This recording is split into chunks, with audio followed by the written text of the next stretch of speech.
Well, not only will there be some of the best food in town at Savor Dallas, but you will also find over 400, yes, I said that, 400 premium wines, spirits, and imported beers. Sounds like heaven to me, right? Okay, well, here to tell us more is Jim White and Vicki Briley White of Savor Dallas. Welcome, guys. Good morning. Thank you. Good morning.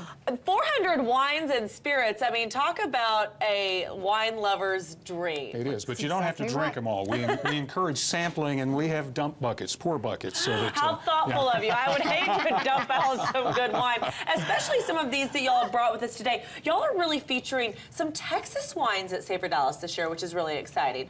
What is it with Texas wines that are kind of, why are they on the rise? Why do you think they're so popular? Well, I know Vicki has an opinion. My short answer is that Texas wine growers are, over the last several years, have finally figured out how to deal with Texas climate by growing the right grape varietals. So what is that grape that they grow in Texas that makes it different from, let's say, a California wine? Yeah, much different climate, as you know. Right. Much different rainfall and all sorts of situations. In a nutshell, it would be the wines that you'd find around the Mediterranean, the south of France, Spain, Italy. Those warmer climate wines work great in Texas. I love that. Okay, so Vicki, what wines are we going to be tasting today? Today we're going to be tasting the Becker Vineyards Claret. Okay. One for you. Thank Yes. you. Yeah. Now tell me about Becker Vineyards. Where are they located and kind of what kind of wines do they offer? Becker is in Stonewall, Texas. Okay. And that is in the Hill Country. Down in Fredericksburg. Yes, I know yes. Susie would get excited about that. Yes. Oh, and they have a beautiful, bed and breakfast. They also grow all this lavender and have all these lavender products.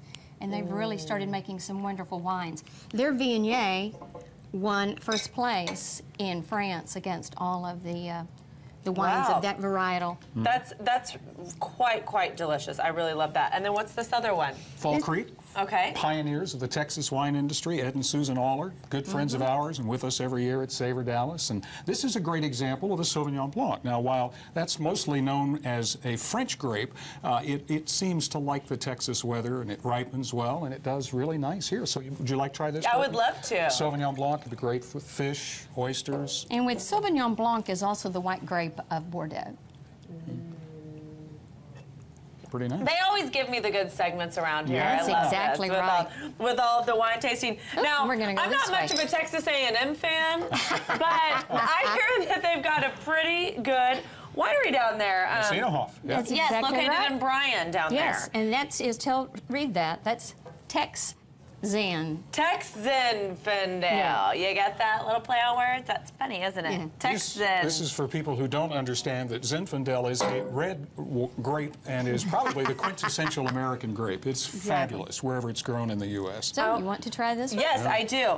And while you pour that, what do we have to look forward to? Obviously, aside from the great Texas wines, what other assortment of wines do we have to look forward to at Savor Dallas this year? Well, it's an international experience of wine, food, spirits, and the arts. As you mentioned, wines from all over the world will be at Savor Dallas. We've got a great assortment, over 400, as you mentioned. They're all listed on our website at savordallas.com. All the chefs who will be appearing with us. We start in the Arboretum on Thursday. We're in the Arts District on Friday. We're downtown Dallas on Saturday, and it's just great. And such a great event, not only to highlight some of the great areas of Dallas, like you mentioned, the Arboretum, the Arts District, but to also feature the chefs, but to also feature the great wineries that are just kind of in our back door. You know, we all think we have to go to San Francisco or we have to go to, Champaign, France, but there's some really great wineries right here in Texas. And Jim can tell you that the Hill Country was rated #2. It's the #2 tourist destination for winery after Napa, and Wine Enthusiast has listed the Hill Country in Texas as one of the top 10 destinations in the world. I love That for wine interesting. tourism. Well, so many exciting things going on at Savor Dallas, and thank you for bringing me some delicious wines, but I hear you've got another special treat for us here at the broadcast today. Stuart, why don't you come out here for a second? A little birdie told us that this is your first anniversary We of the are broadcast. celebrating our anniversary of the broadcast. And we brought a little bubbly. Now, this is not a Texas sparkling wine, although they do have them. But, and, Stuart sits it back there in our control room. He's like Stuart. I'm on mic, so I'll leave it to you. He works very hard, and so I knew he would need a nice tall glass of Cheers. champagne. Well, here, we'll just drink out of the bottle. It's your first anniversary, now our 10th. So. There you go. 10th anniversary of Savor Dallas. Such a treat. Thank you guys very much. Thank you. thank you guys for being here. And you have guys, fun. of course, there are still tickets available, but some of the events fill up really fastly over there. Fastly? I don't think that's the word. Fast. Have another drink. I know, I need to drink more at Savor Dallas. So be sure to log on to savordallas.com and reserve your spot. You'll want to try out all these wines and try out all the food. It's such a fun event. Okay, well, when it comes to building muscle or just toning up, stay away from the wine. But which workouts are best for you? Our fitness expert, Stephanie Hansen, and the team from Energy Fitness is here to break all the workouts down next. Stay tuned. Yeah, I need to be at Energy Fitness.